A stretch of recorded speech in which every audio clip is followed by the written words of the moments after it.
skydiving. This is amazing. Yeah, but you know what else is amazing? An iPhone 6S for just $49 at Metro. Really? Imagine streaming all the way down with that amazing camera. I'm switching. That's smart. You know what else is smart? Parachutes. Switch to Metro and get an amazing iPhone 6S for only $49. Metro by T-Mobile. Phone offer requires port-in of number not currently active on T-Mobile network or active on Metro in past 90 days. See store for details and terms and conditions.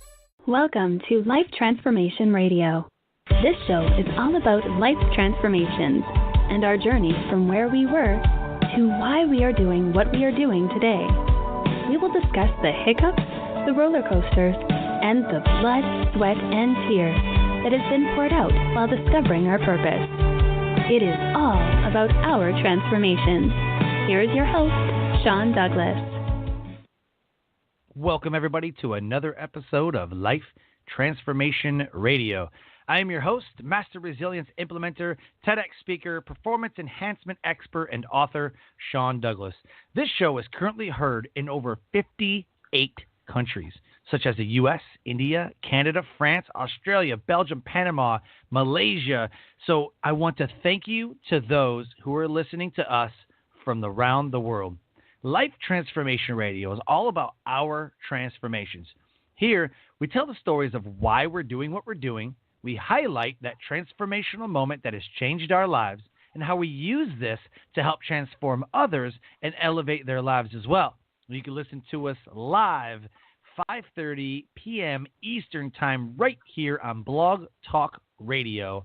Now, it's uploaded to iTunes, Stitcher, Spreaker, Player FM, TuneIn, and the Google Play Music app.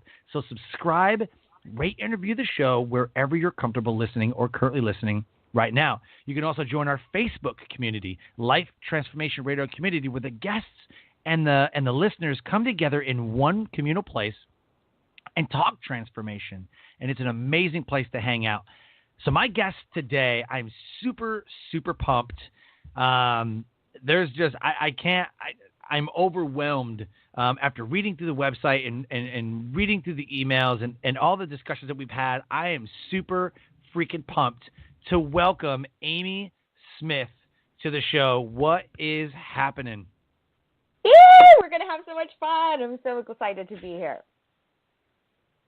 And that is how we open the show. She's like, woo! Love it. Love that. Setting the stage. Love it. So, yeah, welcome to Life Transformation Radio. And I cannot wait to introduce you to the audience and have them connect with you because you are doing amazing, amazing things in the world. Oh, thank you. Thank you. I'm excited to connect with them and have a deep conversation. As I like to say, I like to talk about shit that matters. I like to jump in and talk about stuff of merit. So I'm thrilled. Right?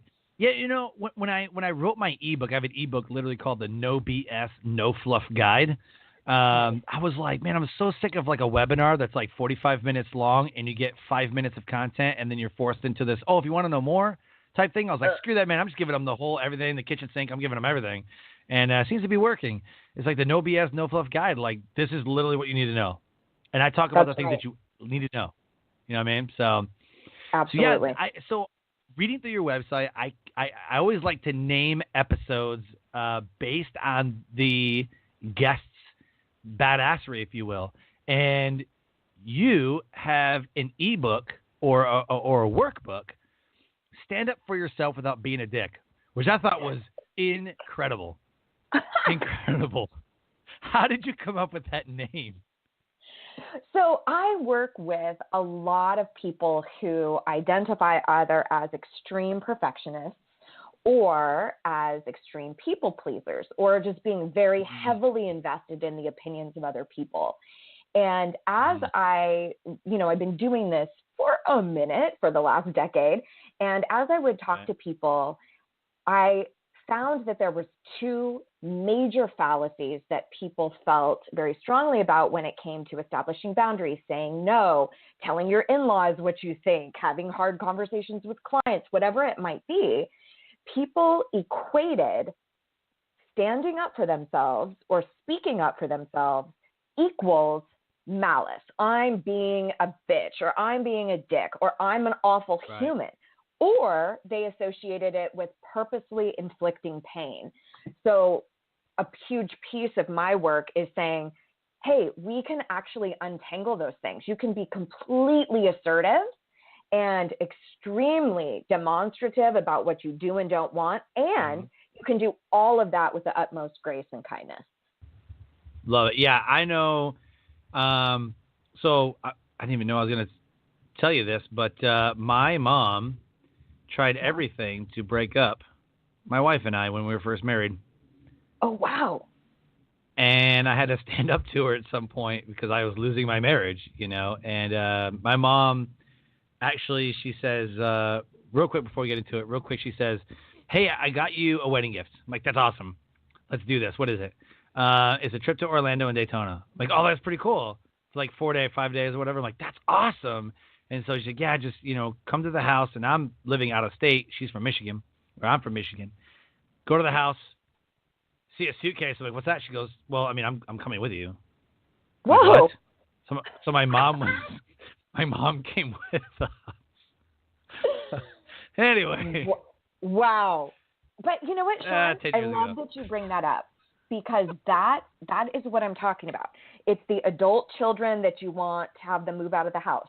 It's your parents who don't like your life choices, or think that you need to subscribe to a different religion or politics, than they do, or whatever it might be. Even as simple as somebody asking something from you outside of a supermarket, or even telling the barber or the hairstylist what you really need from your haircut.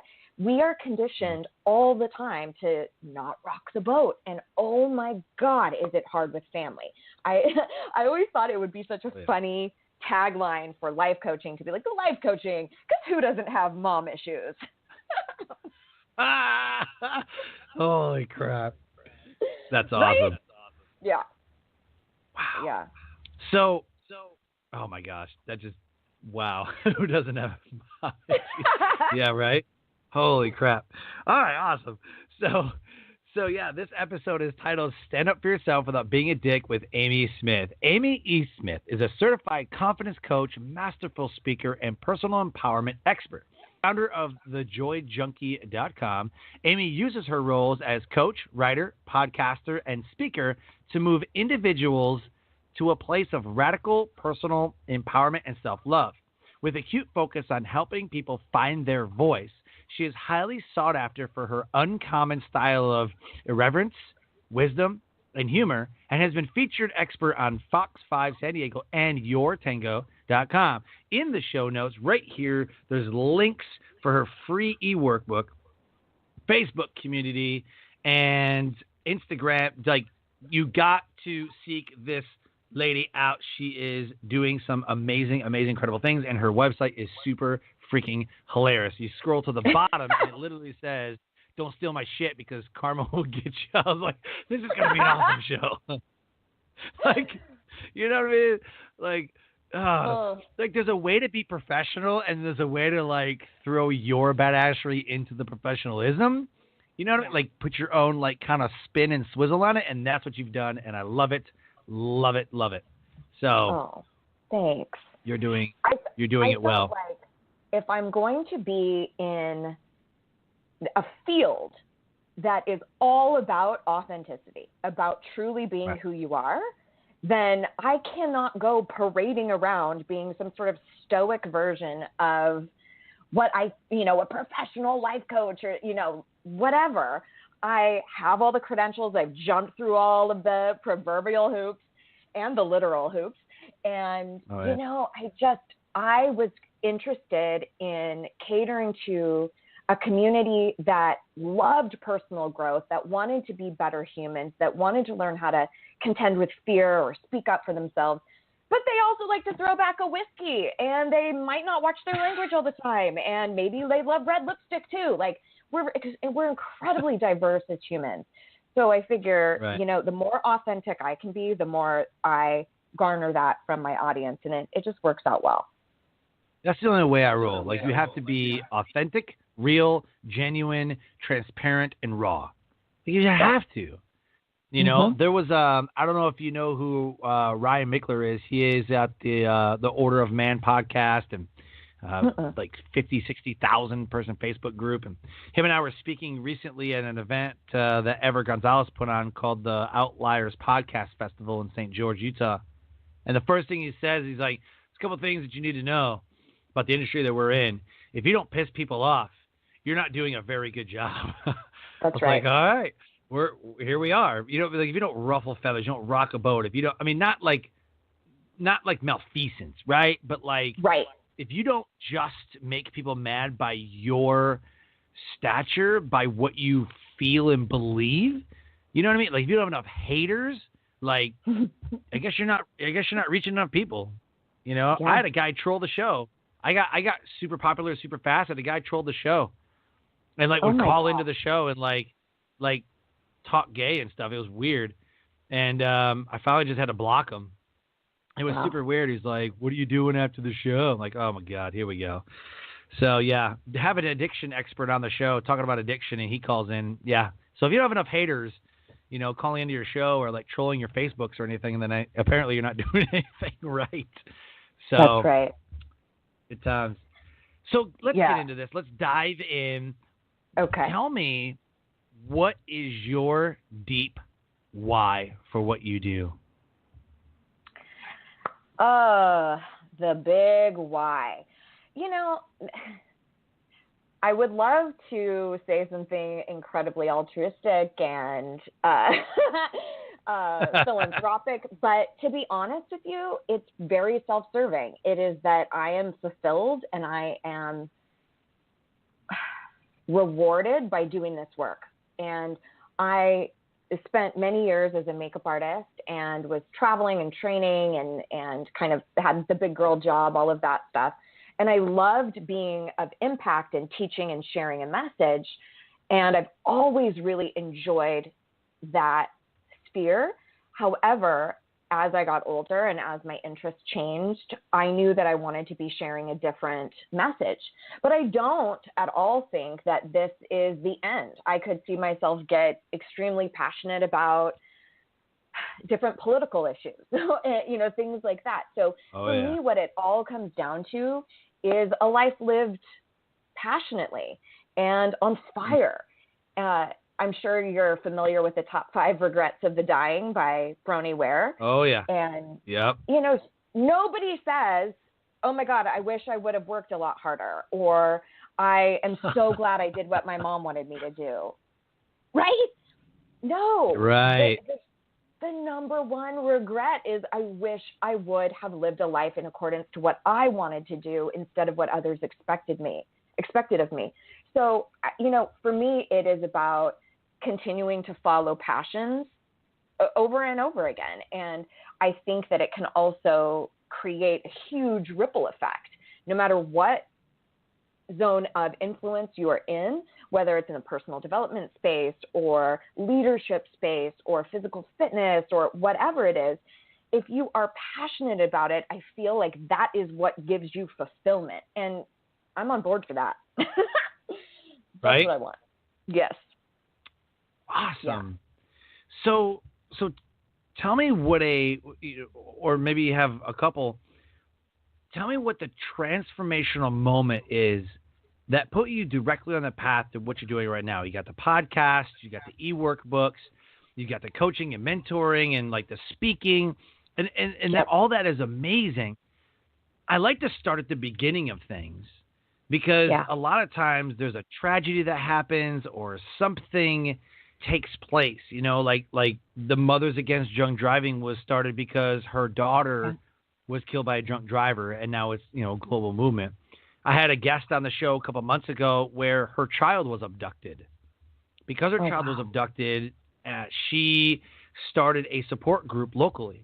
And then come to find out, more people reached out to her and said, hey, I'm in another state, but my child was abducted. And then more and more and more now, 3 years later, she has a podcast. She has multiple books. She's a traveling speaker.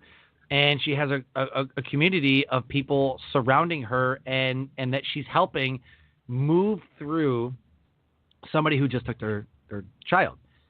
Wow. That wouldn't have happened if her child wasn't abducted. You know what I mean? So we go through these transformational moments that really steer our life into this certain funnel, this certain, event that's taking place right now. The events 5 years ago put you with me on this show.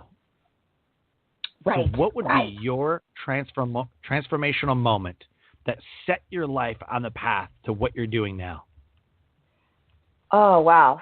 Well, there are two very pivotal stories. One happened, good 10, 12 years ago. And that is really what got me involved in personal development. However, I really think the niche of finding your voice and actually using it, saying no, boundaries, speaking up for yourself, how that came about is far more of a riveting story. So I'd love to share that with you. Yeah, absolutely. Yeah. So I got involved in self-help and personal development probably in the mid-2000s. And then in 2007, my father passed away. And it was a really, really actually gorgeous experience. I have a lot of gratitude about his passing. And at the time, I was still working as a makeup artist as well. And I hadn't fully branched off into doing my own thing yet. And so at the time, I was like, well, I'm definitely doing his makeup for his viewing. So I proceeded to do mortuary makeup on my father's deceased body for his viewing. And not only that, I get up and deliver the eulogy and the speech, and to a group of hundreds of people. My father was an incredible man and had tons of influence and impact in his life. And so, here I am having this really rough day, right? Like, yeah, some heavy shit that day, right? Now, a slight precursor to this, for context, is I grew up in a very, very conservative, born-again Christian family that upon reflection now, I've unpacked this a lot with my own coach, and therapy, that there were quite a few things that were almost cult-like, and still kind of grappling with that. But my mom, was now left without a spouse, and, both of my brothers I have two younger brothers, and both of them have done jail time, didn't go to college, didn't really, they were very late bloomers, let's just say that. And then on the flip side, I started working when I was 14. I got married when I was 20. I put myself through college by having an amazing tuition reimbursement program. Like, I had really my path. I was like, fine, I'm going to pave the way, my own path, how I want to live my life. So up until the time of my father's passing, what I had done a lot was I had really curbed how I presented myself to my mom, to my parents both, and what I would permit my husband. So I would always say, please don't talk about Jon Stewart, please don't talk about South Park, don't talk about gay rights, don't talk about, all of the things that I believed in now that were in stark opposition to how I was raised. So back to the day of the service, I get back to my mom's house, and she tells me, she thinks that it's the perfect opportunity to say, well, it just feels like we failed as parents. And I was like, what? And she was like, because I'm thinking, are you shitting me? I just did my father's makeup for his funeral service really well, I might add, and spoke at his service, and was poised and eloquent and shook all the hands and let the people pray with me. And I was just floored at the idea that she would essentially say, you are a disappointment to us. And it had nothing to do with the life I had created for myself, or how resourceful I had been, but rather that I was not following her specific dogma and her specific religion. And for that, I was a failure and a disappointment. And at that time, I kind of looked at her and just said, wow, I really don't think that's something that's appropriate to say to children. So I kind of was trying to educate her that that's a damaging thing to say to a child. And that really was the impetus of, all right, if it's going to come down to I either choose you or I choose me, then I choose me. Like, I'm done. I'm done with this facade. Yeah. I'm done pretending that I am something that I am not.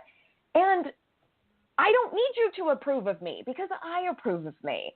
And that really jarred everything in the trajectory of what I do now, and helping people figure out what that really looks like, because there's two pieces. And the internal piece is believing in yourself enough, believing that you are valuable enough to give voice to your wants, opinions, and needs. And then the other piece is your actual communication skills. Like, how do you actually say, I've told my mom many times, like, please don't invite me to that event. I actually find that very offensive. And, very poised and controlled and with grace and kindness. But, I went through a phase after that where I was extremely adversarial and very combative, and where I just wanted to fight, and I wanted to talk about astrology, and I wanted to talk about the Buddhas in my home. And I was really looking to pick a fight with her. And so the evolution of that, finding the voice paired with grace and kindness, delivering your information from a place of, it can be anything, but grace and kindness are kind of the words that I embody all the time, because I think I can be assertive, I can say exactly what I need to say, and I can do it with grace. I can do it with kindness. And that is now what I really help people do. And I love it. I was just going to ask that. So what is it that you specialize in, right? Like, what is it that you do? I mean, it says that you're a certified conference coach, speaker. Like, I get that. But really, like, what is your zone of genius? What is it that you do? Yeah. I just use a bunch of magic fairy dust, Sean. What do you think? I got the idea fairy in a jar. Right. So I do a lot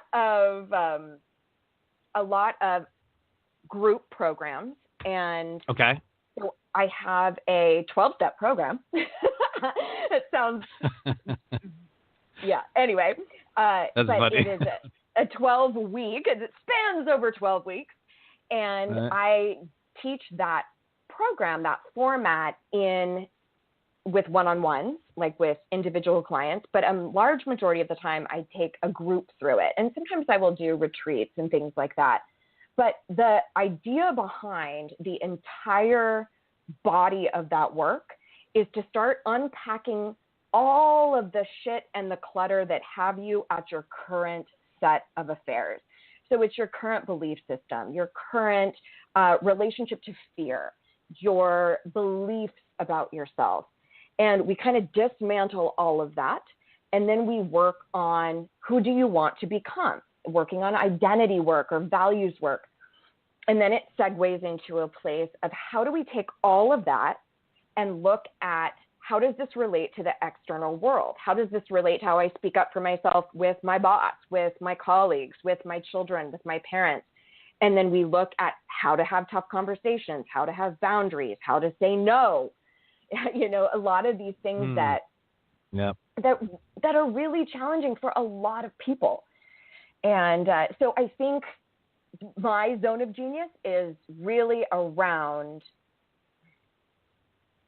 knowing an eloquent way to say what you need to say, even if it is in stark opposition to what somebody else wants to hear. So I will have clients, or a lot of times my colleagues will be like, oh my gosh, I need to tell my agent this. How can I say this? Or I need to tell my husband this. How do I say it? And I'm like, well, And I have a whole process for those sorts of conversations. But that's what I love. That's so funny. It's empowering. Yeah. That's so funny because sometimes we really want to say what's on our mind, but we have the wherewithal, right? To be like, I probably shouldn't say that. Like, my emotional intelligence beacon is going off, and I'm probably going to say something I might regret, or if I don't regret it, like, it's super mean. You know what I mean? Like, I just want to say this one thing.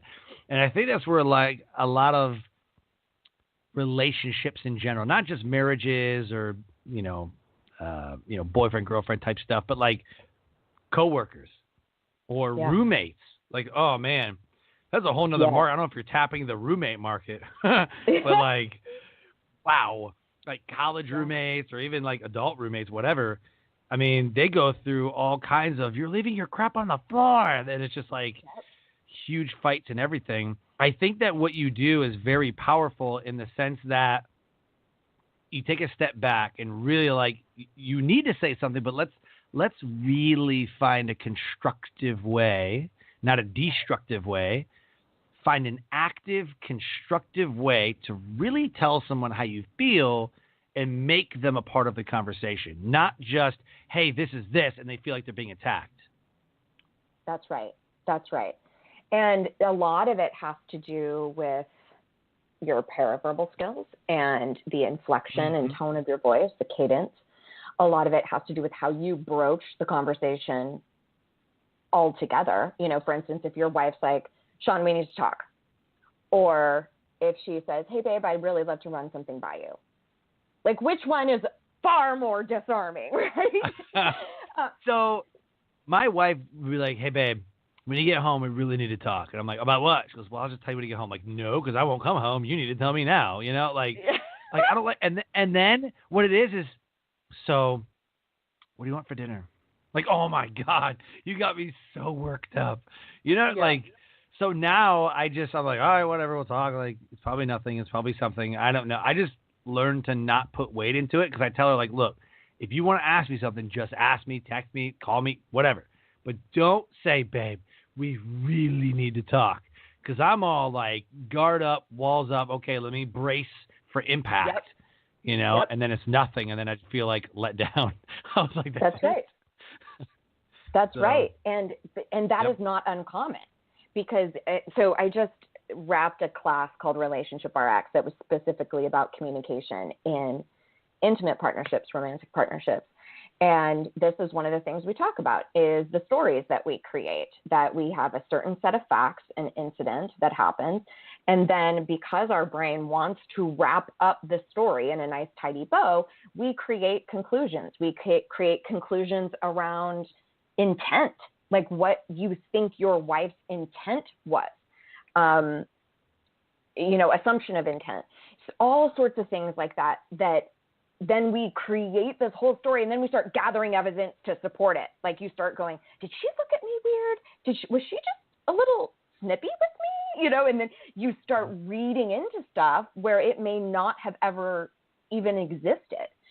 So it can be really, really complicated. But a lot of times if you can just start to express what's really happening for you and say it in a kind way. I mean, I'm distilling down, weeks and weeks and weeks of processes that I take people through. Right. But a lot of it is just saying what you really mean and saying it kindly. Yep. Yeah, absolutely. The one thing that really, like, say it kindly. Yeah. Because you said before, like, your pitch and inflection and everything. And I used to, I used to be so direct. Like, I wasn't yelling, but like I was yelling. Yeah. Right? Like, it was so bad. I knew what I wanted to say, and I'm just a super direct person. Like, hey, look, this is the deal, and they're like, geez, you're not going to yell. I'm like, I'm not yelling. Like, I'm super calm. I'm having a great day. You know? They're like, well, you should tell your face about it.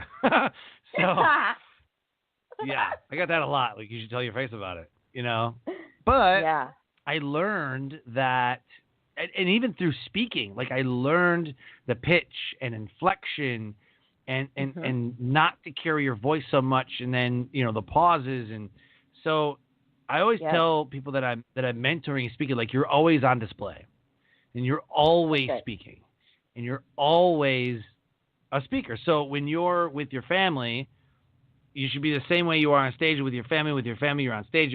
You're all just one person. That way, you're just always the same way. And I tried that with my wife a couple of times, and I'm like, honey, really need you to listen. She's like, shut up. so with her, it doesn't work.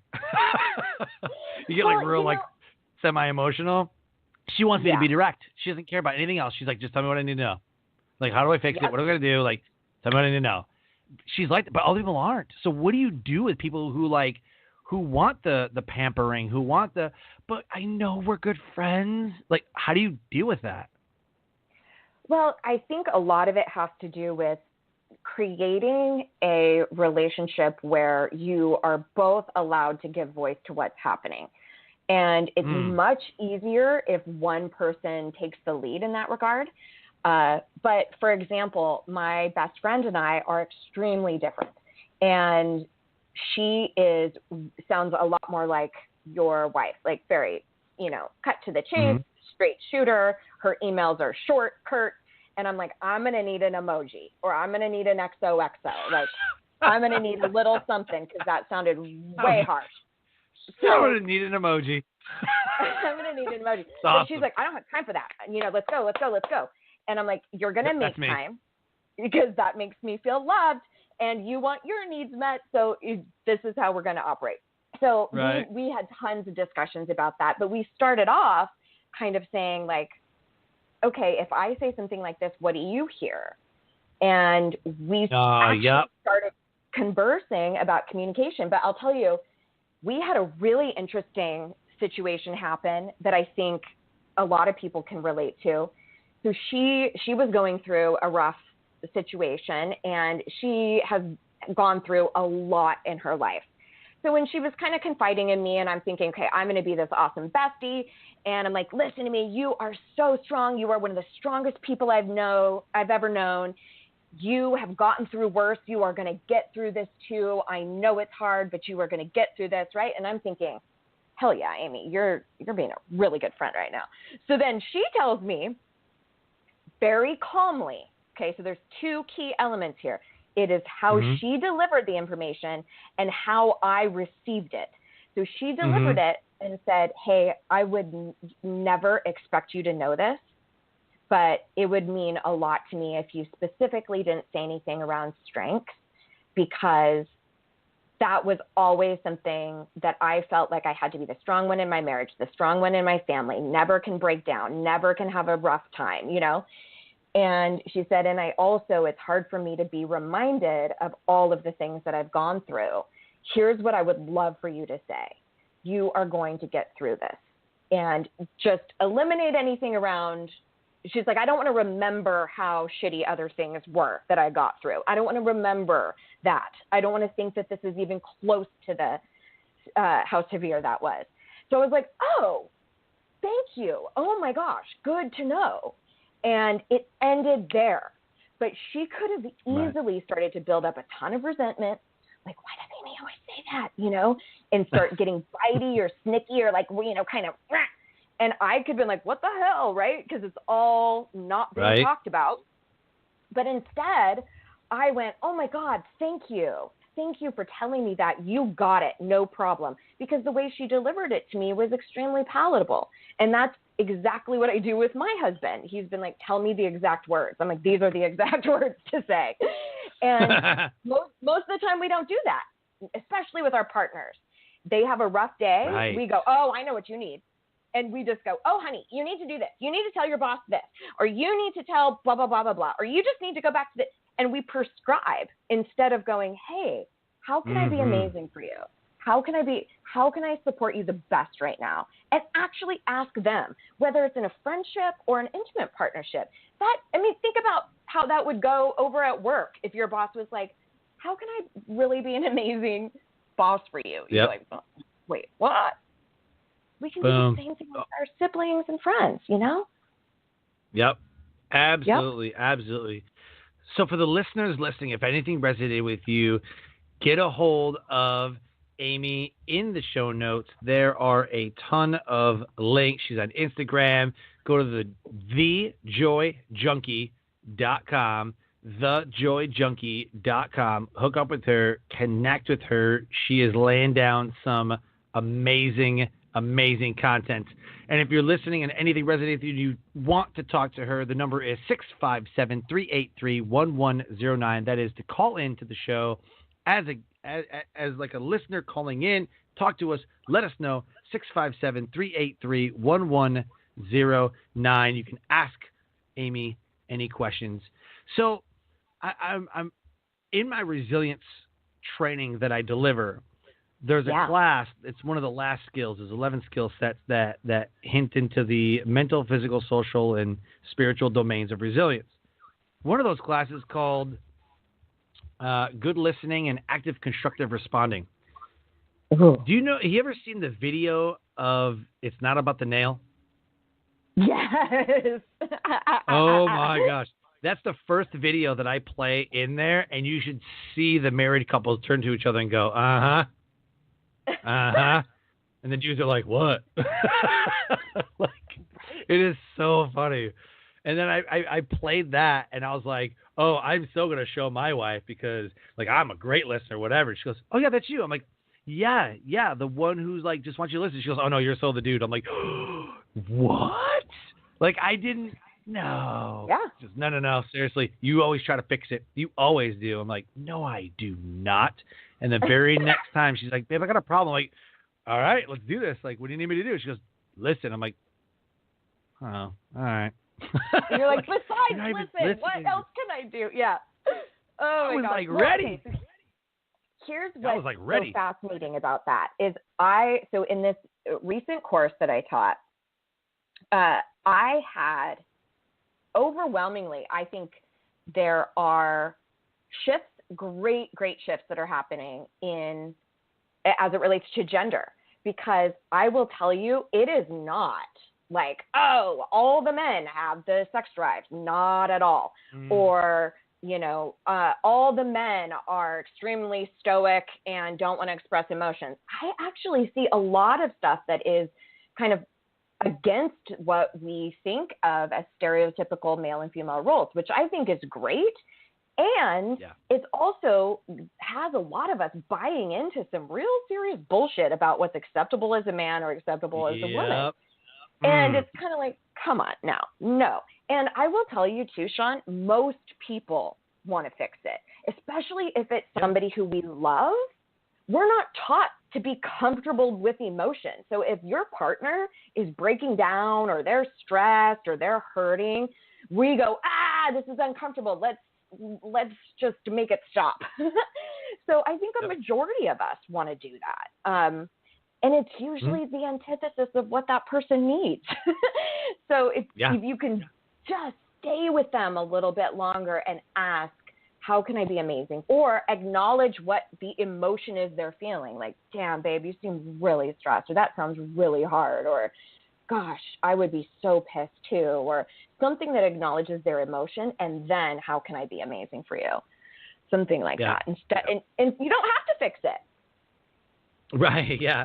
I told my wife the other day, I tell she's mad. And I just said, no, she's mad. And as a couple of years ago, even like 5 years ago, I was like not emotional intelligent at all. Like my EQ was terrible. Like, oh, you're hurting? Get over it. Everyone's got problems. You know what I mean?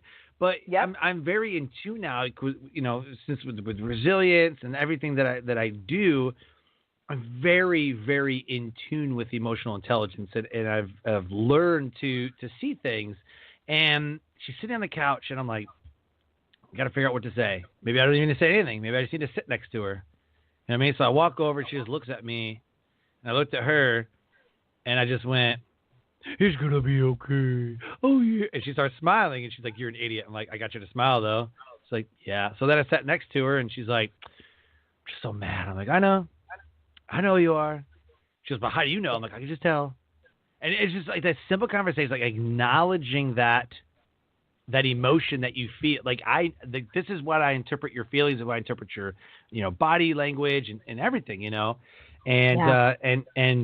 I gave her a kiss and I walked away, and it was fine. And I was like, I didn't have to do anything. That's right. It was awesome. I didn't get in trouble. You know, like I didn't say anything stupid. It was great. Empathy for the win. Well, and you know, empathy. So, are you familiar with John Gottman at all? Not really. By not really, I mean no. Okay, cool. Well, so he has a whole term really for what you did, which is called a repair bid. It's basically some sort of gesture, comment. It can even be like sticking your tongue out or a silly little, you know, phrase that you say that's basically like, hey, babe, I don't want this to take us out, right? And what she did is a perfect example of what Gottman calls turning toward as opposed to turning away or turning against. So she, instead of being like, well, screw you, I don't want to talk about it, or really, you really want to talk about it right now, or, you know, just shut you out altogether, turn away. She turned towards you by saying, I'm still mad, but I'm smiling and I appreciate the effort you're making, but I'm not quite there yet. You can still turn toward your partner, even if you're not ready to have a full-blown conversation or accept an apology or anything like that. And we know that those sorts of turning toward one another when another partner is doing a repair attempt or bidding for connection from you can make or break a relationship. I mean, it's huge. It's huge. Yeah. Yep. Definitely. Yeah. I walked away feeling really great. You know, one, because I didn't get yelled at for anything, but I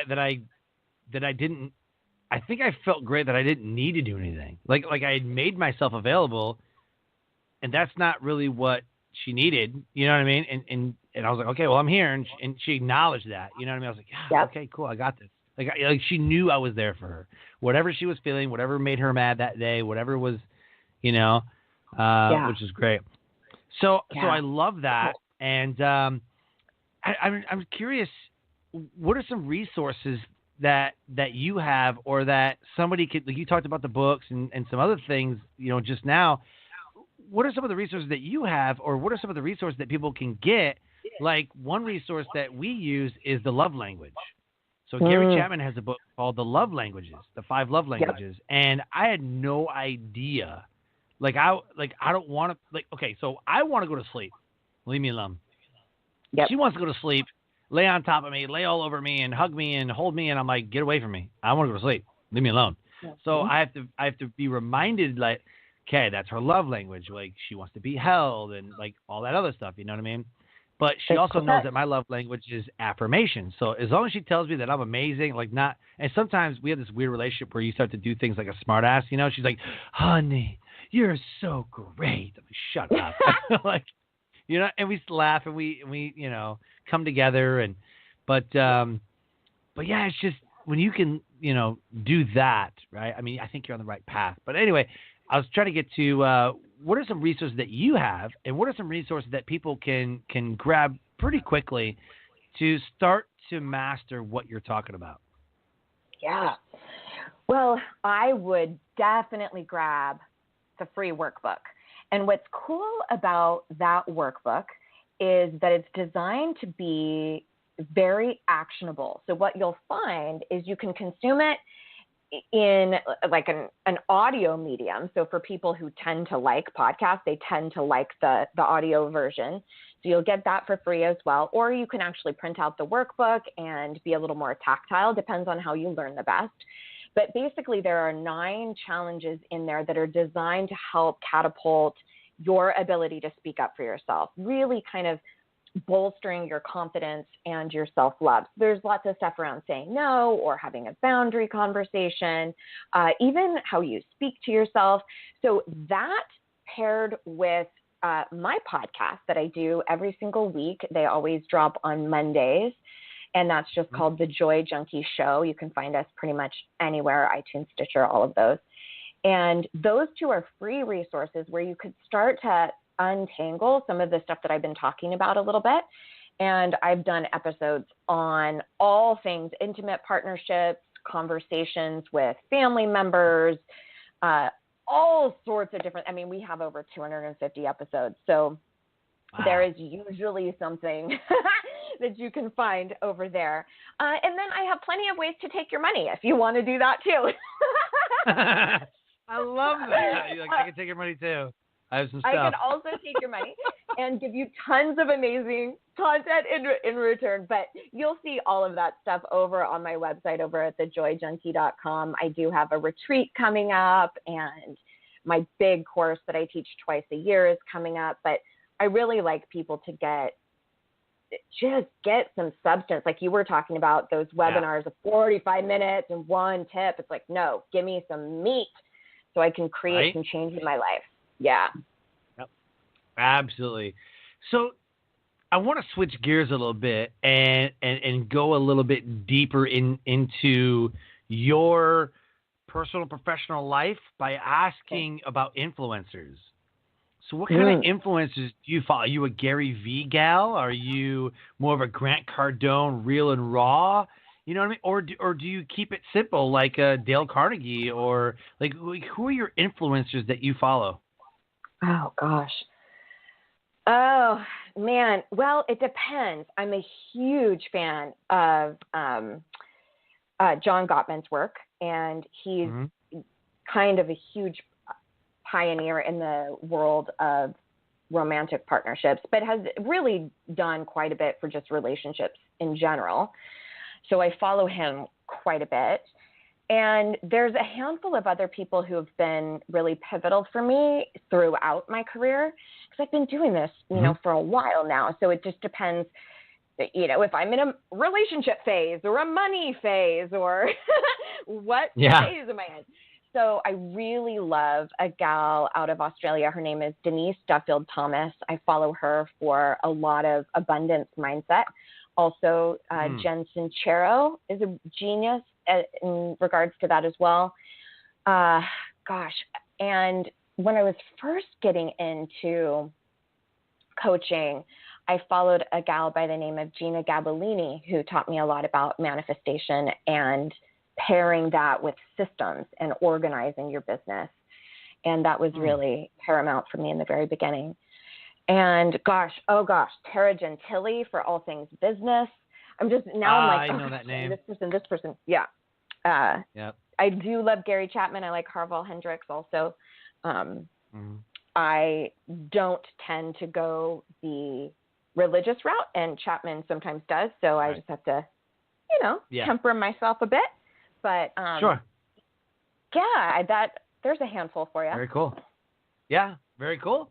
Very cool. I'm always interested in who the influencers are being influenced by. Yeah, I find it fascinating, because I was like, I wouldn't have thought that, like someone who's like real mild-tempered, they're like, oh, I love Grant Cardone. I'm like, how? How? Like, I didn't think you liked that type of stuff. Like, Grant goes, and so does Gary, but you never know. People pick up, the content that they pick up, and I'm just always fascinated by who they follow. So, yeah. So, I'm curious, what does the rest of 2018 look like for you? We're halfway through, and I'm just trying to half make a joke here. The holidays are fast approaching. And, family comes together. So I'm sure you're super busy right around the holidays. Yes, that's funny. I always do a podcast episode every single year around how to not lose your shit with your family during the holidays. So that one's on repeat every year. And I may end up even doing a live event at the end of the year specifically around that. I'm not sure yet. But cool. I will be doing my Deep Down and Dirty program that will happen in July. And I have a retreat coming up in October. And then it's all cyclical. Then it starts kind of all over again. So I kind of vacillate between, some of my programs that I offer and retreats and stuff. So, that's kind of what I'm doing right now, working on a beast of a book proposal. So I'm hoping that propels into 2019. So we'll see what happens there. Very cool. Very cool.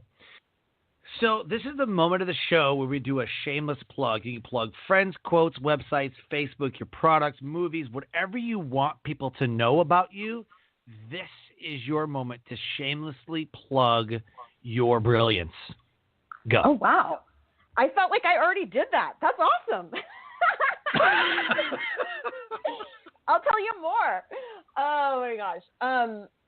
So truly what means the most to me is having people that I get to connect with. And for me, that is my email list, right? Those are the people who are like, hey, Amy, I want to hear from you. And if you haven't had the chance to grab the ebook, which I doubt you have, please go grab that. And please come hang out on the podcast. That is something that we really, really love doing every single week. And we take listener suggestions for show topics.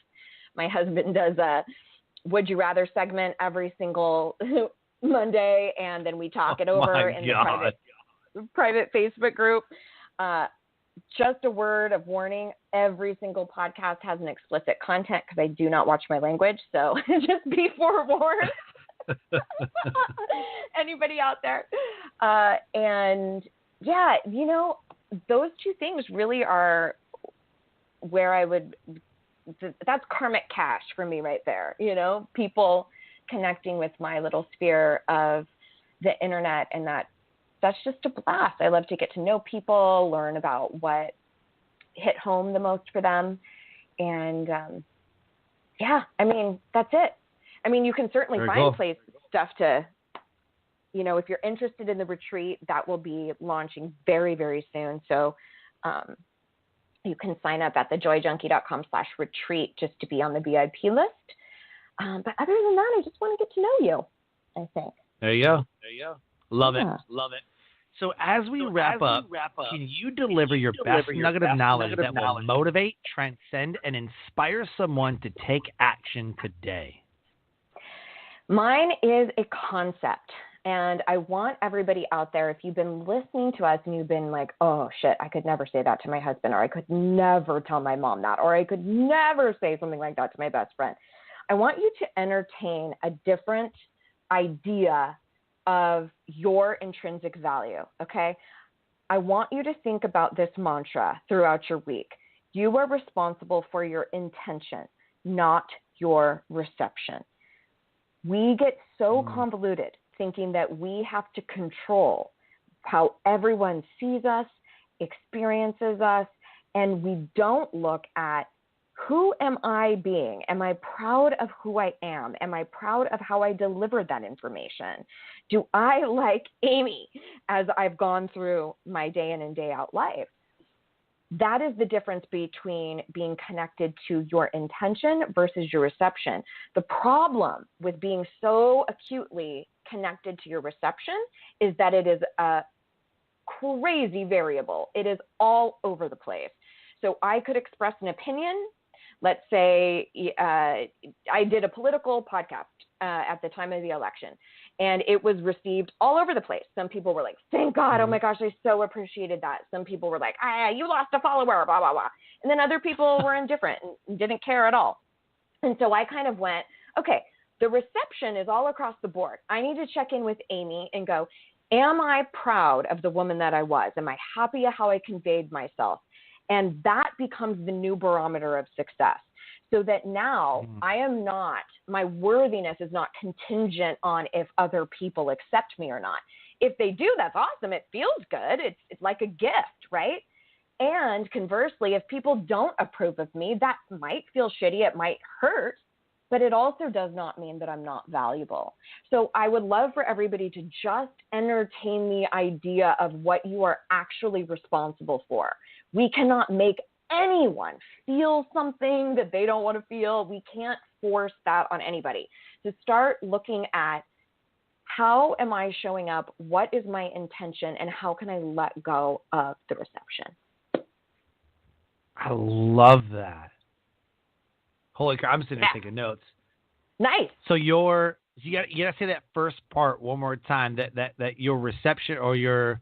Let me write that down. Okay, what was it again? That quote. You are responsible for your intention, not your reception. Boom. Oh my gosh. Huge. Yes. Love it. So, Amy, this has been amazing. It's amazing to get to know you and dive into what you're doing and the brilliance that you are bringing to the world. I think that you bring something of yourself that is so needed that people just don't want to talk about. You know, they have these family issues. They have these family problems between in-laws or within their own family, an uncle or a brother or somebody's not getting along with somebody, and it's all just, oh, we dread the holidays. But you bring a funniness to it. You bring a humor to it, but you also bring in the content that's needed for them to get past whatever they're dealing with. So I want to thank you for sharing your brilliance with us today. Oh, you are most welcome. It was such an honor to hang out. I really appreciate it. Absolutely, absolutely. So, Life Transformation Radio listeners, connect with Amy. Instagram, The Joy Junkie, thejoyjunkie.com. Go grab her free eWorkbook. Stand up for yourself without being a dick. Amy, is there any last words that you want to give the Life Transformation Radio listeners? I don't think so. We covered it all. That's pretty good.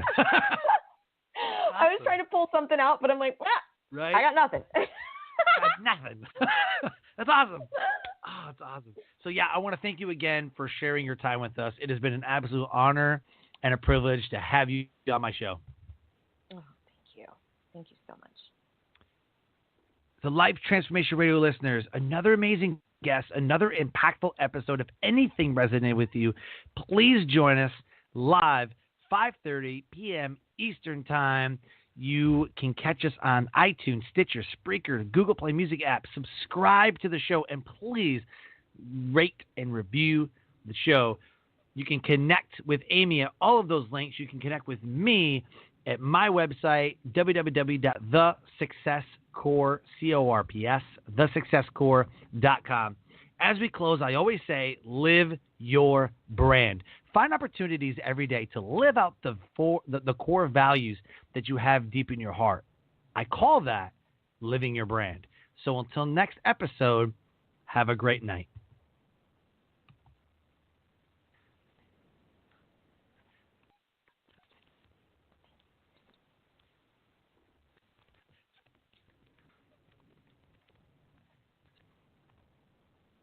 Skydiving. This is amazing. Yeah, but you know what else is amazing? An iPhone 6S for just $49 at Metro. Really? Imagine streaming all the way down with that amazing camera. I'm switching. That's smart. You know what else is smart? Parachutes. Switch to Metro and get an amazing iPhone 6S for only $49. Metro by T-Mobile. Phone offer requires port-in of number not currently active on T-Mobile network or active on Metro in past 90 days. See store for details and terms and conditions.